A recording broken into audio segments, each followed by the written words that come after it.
Good morning. It's time for tea with Miss P, day 3. So yesterday I did my laundry. I washed it, I dried it, and I put it away. And then I just kind of cleaned my whole house. I don't think it's ever been this clean. Ever. Maybe like when I first moved in, it was this clean. So that feels really good that I decided to do all those chores and clean my whole house. But today, since I worked so much yesterday, I decided that I think I'm going to do something a little more fun. I think I'm going to practice my drawing skills today and just doodle a lot. I saw that Mo Willems, the author of the Piggy and Elephant books, is putting up lunchtime doodles on YouTube. So I think I'm going to watch a few of those today and learn how I can draw better like he does. So those are my plans for today. I think I'm going to write a few letters as well, practice my writing skills, keeping communication while we're practicing social distancing. And I'm also going to be working on that reading challenge, the different places I can read. So keeping up with things. Today for Matilda, we're probably going to read about 2 more chapters. If you remember from yesterday, we found out that Matilda's parents aren't always very nice to Matilda, and that her dad does some really sketchy stuff to the cars to sell them. So Matilda decided that anytime her parents aren't being very nice to her, that she's going to do something to get back at them. The first thing she did, do you guys remember? She took super glue and she put it all around the rim of her dad's hat so that when he put it on, it's almost impossible to get off. They had to cut it off the next day, and he still looked crazy because he still had bits and pieces of the hat around his head. So I wonder if Matilda's dad has learned his lesson, or if Matilda has to do a few more things until he learns to be nicer to other people. Let's keep reading. This chapter is called The Ghost. The ghost. I wonder what Matilda's going to do with a ghost.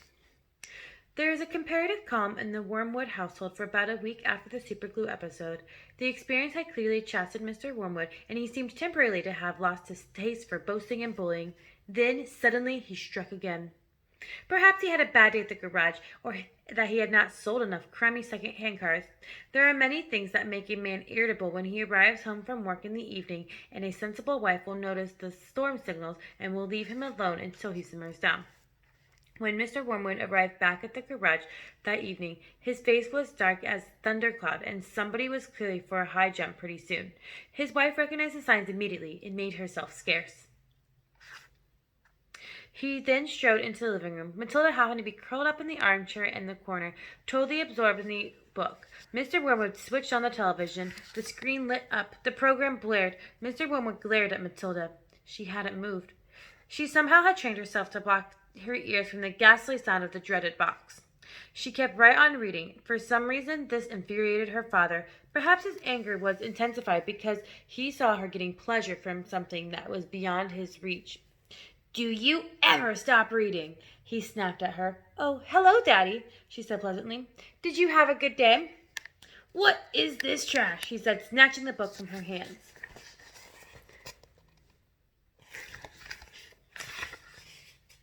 "It isn't trash, Daddy. It's lovely. It's called The Red Pony. It's by John Steinbeck, an American writer. Why don't you try it? You'll love it." "Filth," Mr. Wormwood said. "If it's by an American author, it's certain to be filth. That's all they write about." "No, Daddy, it's beautiful. Honestly, it is. It's about—" "I don't want to know what it's about," Mr. Wormwood barked. "I'm fed up with your reading anyways. Go find yourself something useful to do." With frightening suddenness of how he began ripping the pages out of the books in handfuls and throwing them into the waste paper basket, Matilda froze in horror. The father kept going. There seemed to be little doubt that the man felt some kind of jealousy. "How dare she?" he seemed to be saying with each rip of the page. "How dare she enjoy reading books when he couldn't? How dare she?" "That's a library book," Matilda cried. "It doesn't belong to me. I have to return to Mrs. Phelps." "Then you'll have to buy another one, won't you?" the father said, tearing at the pages. "You'll have to save your pocket money until there's enough in that kitty to buy a new one for your precious Mrs. Phelps, won't you?" With that, he dropped now the empty covers of the book into the basket and marched out of the room, leaving the telly blaring. Most children in Matilda's place would have burst into floods of tears. She didn't do this. She sat there very still, white and thoughtful. She seemed to know that neither crying nor sulking ever got anywhere. The only sensible thing to do when you're attacked, as Napoleon once said, is to counter-attack. Matilda's wonderfully subtle mind was already working and devising yet another suitable punishment for the poisonous parent. The plan was now to begin to hatch in her mind, depended, however, upon whether or not Fred's parrot was a really good talker, as Fred made out to be. So there's Mr. Wormwood tearing up a library book. My goodness, that's crazy. I wonder what Matilda needs with Fred's parrot. Fred was a friend of Matilda's. He was a small boy of 6 who lived just around the corner from her, and for days he had been going on about his great talking parrot that his father had given him. So the following afternoon, as soon as Mrs. Wormwood had departed for her cart and yet another session of bingo, Matilda set foot to Fred's house to investigate. She knocked on his door and asked if he'd be kind enough to show her the famous bird. Fred was delighted and led her up the bedroom where a truly magnificent blue and yellow bird sat tall in a cage. There it is, Fred said. His name is Chopper. Make it talk, Matilda said. You can't make it talk, Fred said. You have to be patient. It'll talk when it feels like it. They hung around and waiting. Suddenly the parrot said, "Hello, hello, hello." It is exactly like a human voice, Matilda said. That's amazing. What else can it say? Rattle my bones, the parrot said, giving a wonderful imitation of a spooky voice. Rattle my bones. He's always saying that, Fred told her. What else can it say? Matilda asked. That's about it, Fred said. It's pretty marvelous, don't you think? It's fabulous, Matilda said. Will you lend it to me just for the night? No, said Fred. Certainly not. I'll give you my next week's pocket money if I can borrow it, Matilda said. That was a little different. Fred thought about it for a few seconds. All right, then, he said, if you promise to return him tomorrow. Matilda staggered into her own empty house, carrying a tall cage in both hands. There was a large fireplace in the dining room, and she now set about wedging the cage up the chimney and out of sight. This wasn't so easy, but she managed to do it in the end. There's Matilda putting the cage up her fireplace that she borrowed from her friend Fred. Hello, hello, hello, the bird called out to her. Hello, hello. Shut up, you nut, Matilda said, and she went out to wash the soot off her hands. That evening, while her mother and father and her brother and Matilda were having supper in the living room as usual in front of the television, a voice came loud and clear from the dining room across the hall. Hello, hello, hello, it said. Harry, cried the mother, turning white. There's something in the house. I heard a voice. So did I, said the brother. Matilda jumped and switched off the television. Shh, she said. Listen. They all stopped eating, and they sat there very tense, listening. Hello, hello, hello, came the voice again. There it is again, cried the brother. It's burglars, hissed the mother. They're in the dining room. I think they are, said the father, sitting tight. Then go and catch them, Harry, hissed the mother. Go out and collar them red-handed.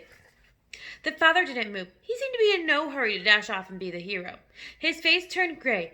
Go, get on with it, hissed his mother. They're probably after the silver. The husband wiped his lips nervously with his napkin. Why don't we all go look together, said the father. Come on, then, the brother said. Come on, Mum. They're definitely in the dining room, Matilda whispered. I'm sure they are. The mother grabbed a poker from the fireplace. The father took a golf club that was standing in the corner. The brother seized a table lamp, ripping it out of the plug out of the socket. Matilda took a knife that she had been eating with. All four of them crept towards the dining room door. The father kept well behind the others. Hello, hello, hello, came the voice again. Come on, Matilda cried as she burst into the room, brandishing her knife. Stick it to them, she yelled. We've caught you. The others followed, waving their weapons. Then they stopped. They stared around the room. There was no one there. There's no one here, the father said with great relief. I heard him, the mother shrieked, still quaking. I distinctly heard a voice. So did you. I am certain I heard him, Matilda cried. He has to be in here somewhere. She began searching behind the sofa and behind the curtains. Then came the voice again, soft and spooky this time. Rattle my bones, it said. Rattle my bones. So there's Mr. Wormwood with the golf club behind his family, who's all heading into the dining room with their weapons to get what they thought were burglars. They all jumped, including Matilda, who was a pretty good actress. They stared around the room. There was still no one there. It's a ghost, Matilda said. Heaven help us, cried the mother, clutching her husband around the neck. I know it's a ghost, Matilda. I've heard it here before. The room is haunted. I thought you knew that. Save us, the mother screamed, almost thralling her husband. I'm getting out of here, the father said, grinning now more than ever. They all fled, slamming the door behind them. The next afternoon, Matilda managed to get the rather sooty and grumpy Parrot down from the chimney and out of the house without being seen. She carried it through the back door and ran all the way to Fred's house. Did it behave itself? Fred asked her. We had a lovely time with it, Matilda said. My parents adored it. This next chapter is called Arithmetic. Matilda longed for her parents to be good and loving and understanding and honorable and intelligent. The fact that they were none of these things was something that she had to put up with. It's not easy to do so, but the new game she had invented of punishing one or both of them each time they were beastly to her made her life more bearable. Being very small and very young, the only power Matilda had over anyone in her family was brain power. For sheer cleverness, she could run rings around them all day. But the fact remained that she's only a 5-year-old girl in a family who she always had to do what she was told, however asinine the orders might be.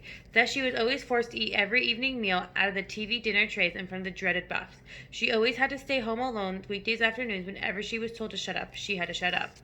Her safety valve, the thing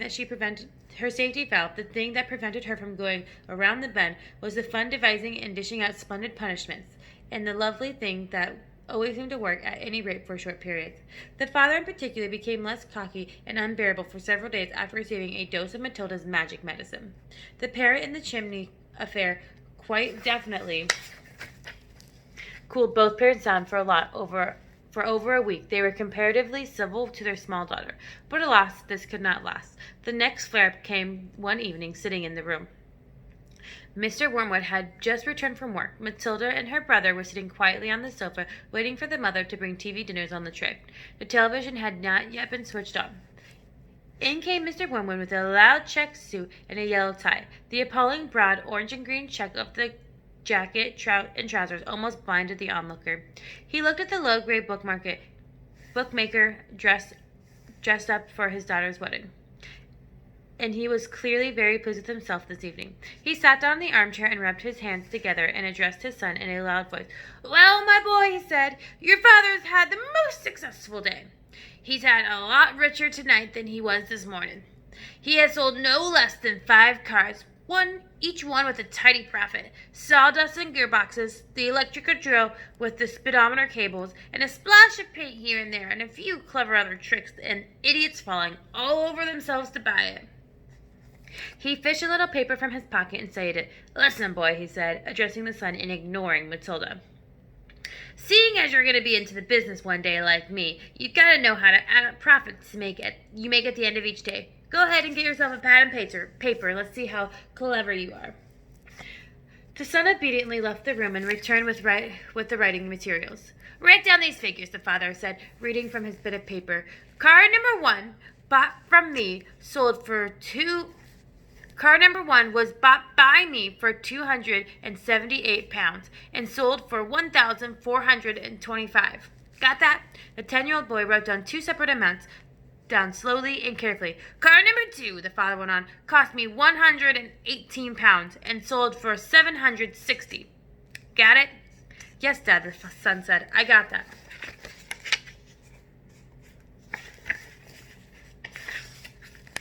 Car number 3 cost me £111 and sold for £999.50. Say that again, son said slower. How much did you sell that for? £999.50, the father said. And that, by the way, is another one of my nifty little tricks to diddle the customers.